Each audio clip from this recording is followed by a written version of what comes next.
GCC country come over.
Àdàbí tí bá ní contribution lọ ayé ẹ ló kù. Àdàbí tí bá ní contribution lọ ayé ẹ ló kù. Àdàbí ẹjọ́ 360 tẹ́yìn kiri yìí. Hello. How are you? Hello. Kí ni lè ṣe fún yín lọ́fẹ̀ẹ́? Don't call me àti ìdílé mi, màá lè kó sí generator tó wà lọ́fẹ̀ẹ́.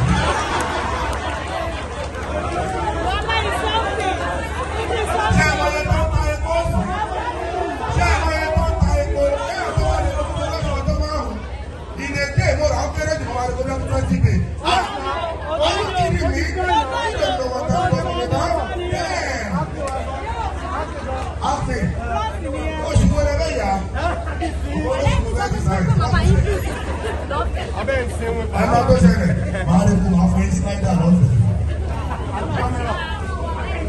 Bàbá ìdíbò bá máa ti lọ́fẹ̀ẹ́ kọ̀mẹ́dà aláàbò. Ẹ̀yin náà mọ̀ ẹ̀ẹ́dẹ́gbàpọ̀ wáṣà ni wà ní. Ẹ̀yin náà aṣọ àṣọ àlọ́wà èdè Adéní Johnson. Alùpùpù ẹ̀rọ àbẹ̀yẹ ọ̀gá ọmọ mi lábùlé ẹ̀kú iṣẹ́ lórí àwọn ọmọ àṣà. Lórúkọ mi àti Papa Show ọ̀rẹ́ mi. Irọ́ Papa Show máa sọ tẹ̀ lọ́dọ̀. Ara ẹ̀jẹ̀ àjọṣepọ̀. Irọ́ kò sájọṣepọ̀ bíbà. Àwọn tí Olúwa ti so pọ̀ kẹ́nikẹ́ni má ṣe àwọn o kí wọ́n gbé lórí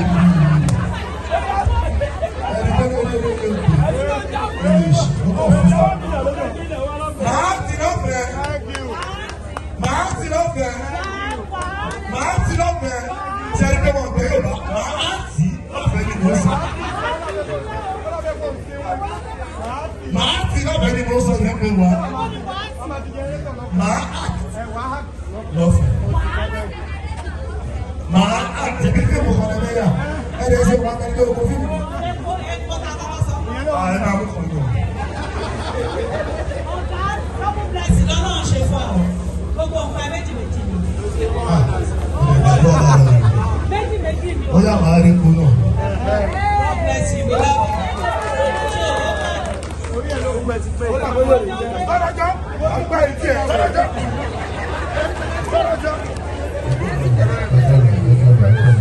Okay.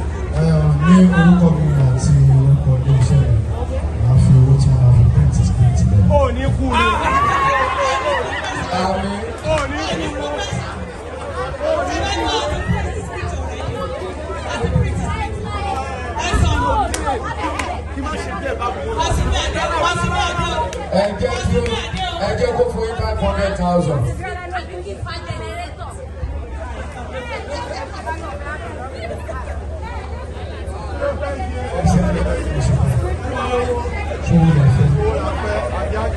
Ní orúkọ mi àti orúkọ ní ìjọsìn.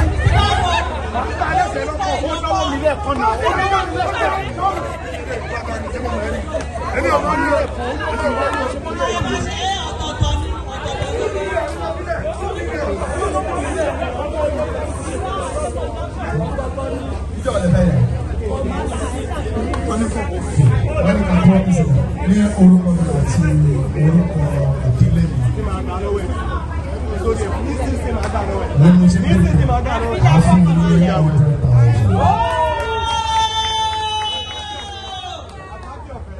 Thanks for watching Gboah TV. Remember to subscribe to our channel for more awesome videos. As we regularly release new content, we reward our top commenters every month. Thank you.